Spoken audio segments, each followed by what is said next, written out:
So be clear when you enter a new relationship.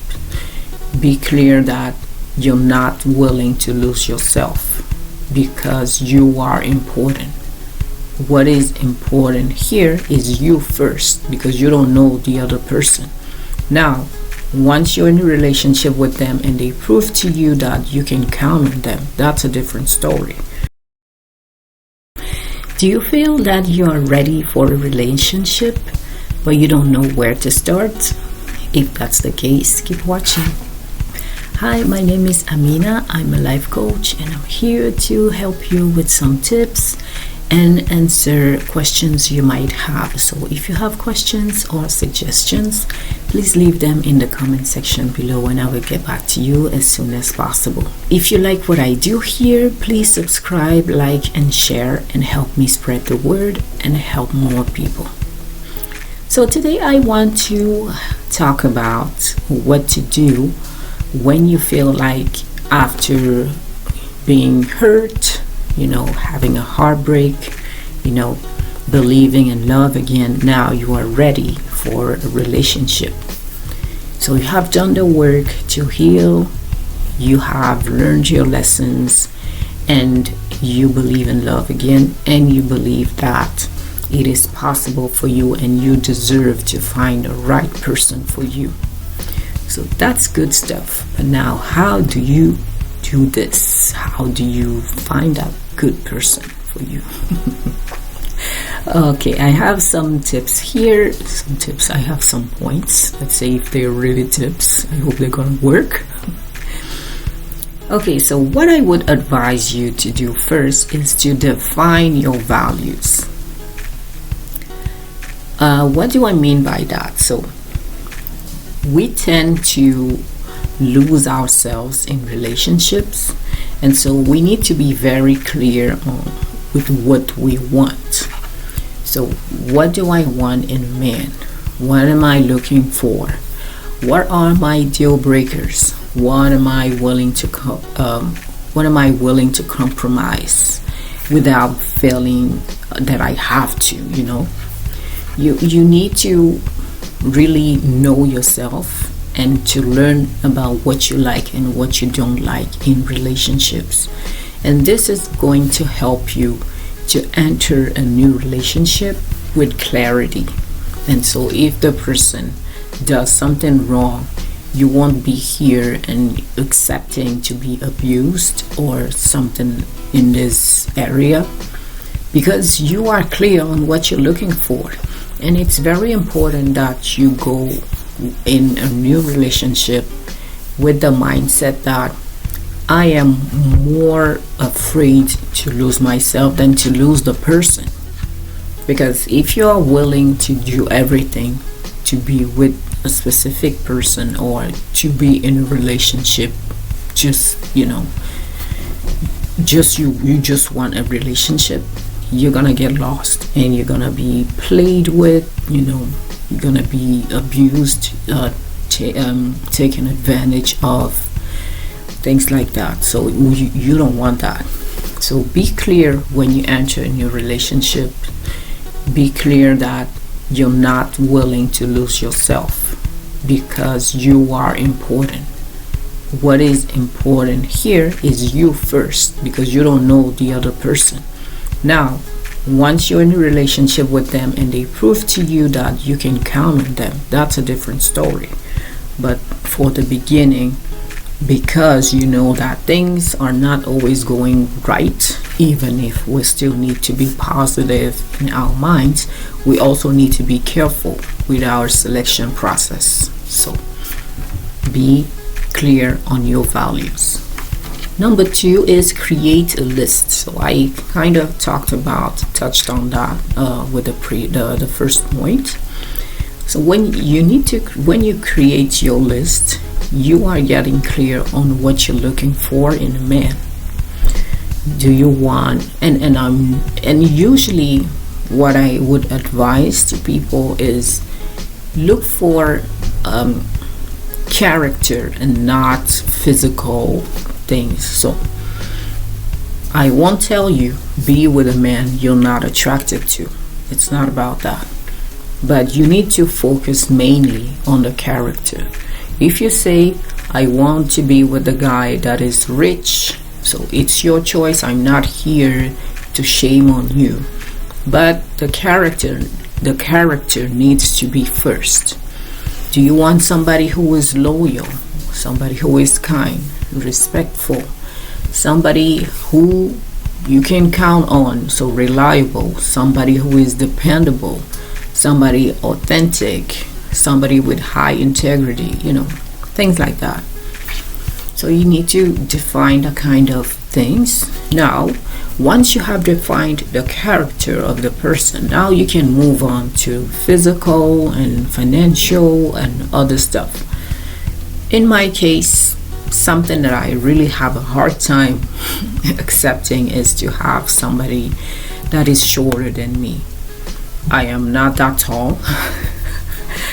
And for me, I would prefer to be with a man that is taller than me. But when I say taller, I'm not looking for 6 foot, or whatever, how you say that. If he is very tall, what is important for me first is his character. And now, if he's very tall, it's just him. I accept him this way. Now, if he's shorter, I don't exclude that. I have a hard time with that. But because you never know who is the right person for you, I cannot close the door and say, okay, you're shorter than me, so it's never gonna work. That's that. I shouldn't work like that. But yeah, I know somebody taller than me is important. But that's after I have defined the character of the person. So if I have 10 things non-negotiable on my list and that person hits all the 10 items and I'm attracted to that person, but that person is shorter than me, why would I not give it a try? You never know. So that's what I'm saying about the list. So define the character first, and then you can go to physical and then financial and other stuff if you want.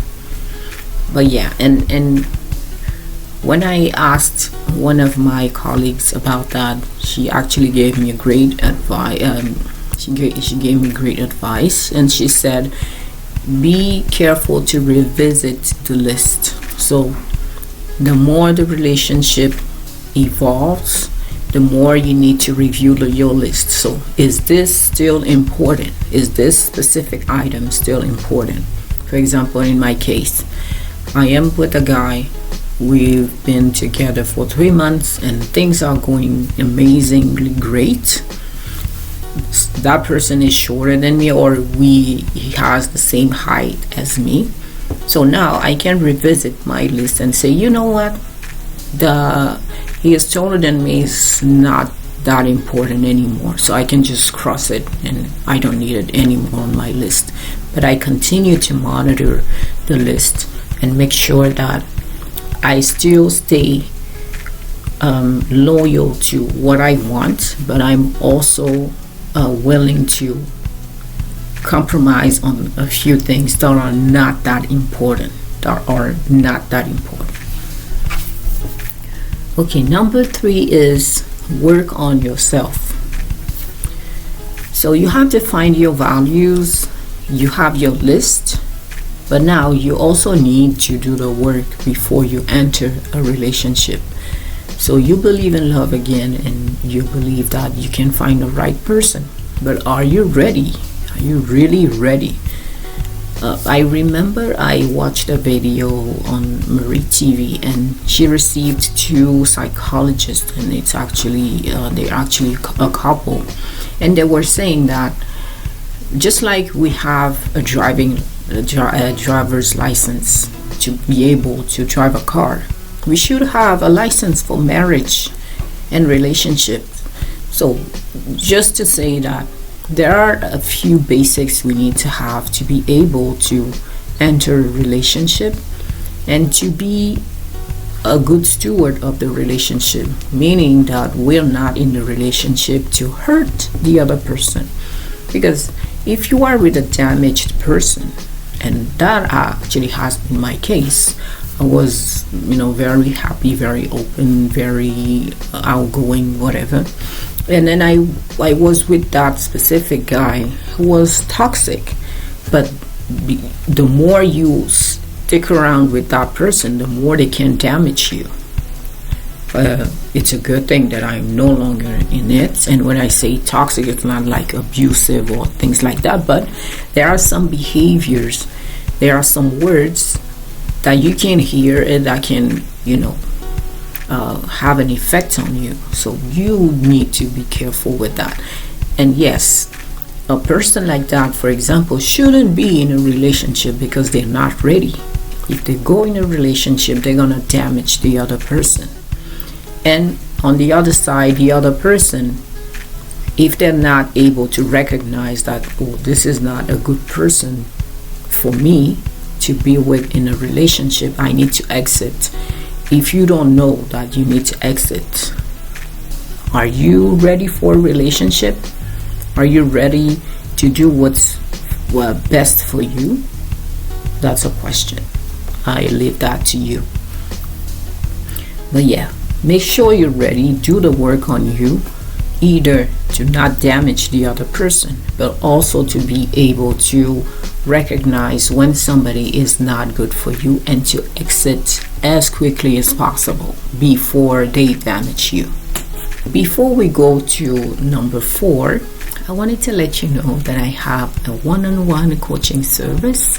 So if you are interested in working with me, you can reach out to me using the link in the description box, the link to my website. So you can do this and we'll see how we can make things happen. I also have a blog where I talk about the same kind of subjects, but it's a little different because it's a different format. So if you want to give it a try, thank you in advance. Okay, point number 4 is identify ways to meet people. So you're ready for a new relationship, you have done the work, you feel that yes, you are ready, you are here, you'll take over the world. But now, if you want to be in a relationship with somebody, you need to meet people. But how do you do that? So in my case, I am not the best with that kind of things, and I usually need to ask. So you can go online on YouTube, for example. I am not big on TikTok, but I heard that you can find advice over there as well, so you can try it, or maybe on Instagram. But yeah, look, relationship coaches, other people, they can tell you, okay, or even somebody who talked about their own experience. They can tell you, I tried to go to a steakhouse. So that's something that I heard from Steve Harvey. Or you can try to go to the park with your dog if you have one, or you can even borrow one dog. You can go to the gym, but I heard that it's not the best. You're sweaty. People are focused on working out. They usually don't really care about what is around. People can be married or in relationships, so just you do whatever feels right for you. But yeah, look for places where you can go and meet people, and the more you do it, the better. You meet new people, you get comfortable with meeting new people, and you go on dates. At least somebody can invite you on a date. At least you put yourself in different environments, so you diversify the type of people you can meet. And it's a good thing. You can be at the library, you can go to Starbucks and start working on your computer, or pretending to work, or browsing, or being on your phone. But at least you are somewhere that is different from your house, or the supermarket, or the grocery store, or whatever. Number 5 is put yourself out there. So I kind of talked about that with meeting new people You put yourself in different environments. So you go out, you go to places where you're not used to going to. If you have friends who go out and usually you don't go with them, you can ask them if you can join this time. And yes, the goal is to really diversify and to find many different places where you can go, and as often as possible. If what you can afford is once a week, twice a month, once a month, but at least you're doing something and you are increasing your chances of finding the right person, meeting new people. Okay, number 6. So now you have put yourself out there. Maybe somebody has invited you on a date. Maybe 2 people, 3 people, 4 people. If you prefer to date one person at a time, which is my preference, you do you. If you want to try 2 people or 3 people, that's your choice. You're an adult. But what is important here is to date safely. Make sure that when you go on those dates, you have the proper measures. So let people know where you are. If you want, you can even have somebody following you from afar. At least you're not by yourself. But yes, the goal is don't be irresponsible. Yes, it's good to meet a new guy and to go on a date, but don't forget that on this planet you never know. You don't know that person. You don't know what they're looking for. You don't know what their real motives are. Be careful. And the last point is, so review your list regularly and update it. So I already talked about that when I was talking about the list. So the more the relationship progress, the more you need to check your list to make sure you're still aligned with what you are looking for. And if something doesn't feel right anymore on your list, you can just cross it and update it. Make sure you stay loyal to yourself and loyal to what you want, and not be disrespected by anybody, and be reasonable. Don't ask for too much, and I'm not saying that you shouldn't ask for what you want, but it has to be reasonable. If you ask a guy to earn $2 million a year, that's a different story, unless you are a woman of a certain level and you are around men that are on a certain level. That's a different story. But for most women, most people, it's not going to be the case. So if somebody earns $60,000 a year and you ask them to earn $2 million, it's going to be difficult.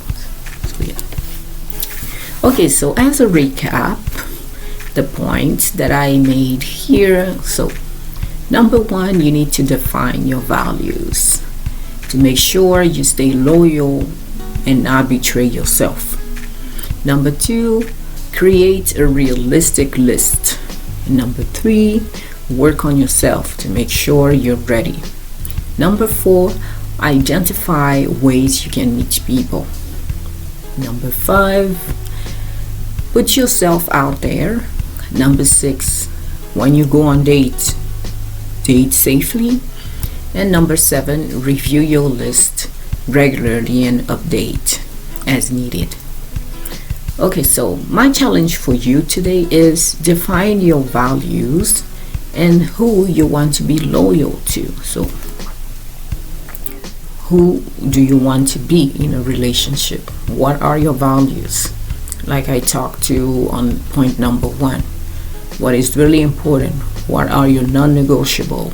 What are you looking for? Who do you want to be? Things like that. Okay, so if you have, please don't forget to subscribe, like, and share if you like what I do here. And if you have questions and suggestions, please leave them in the comment section below.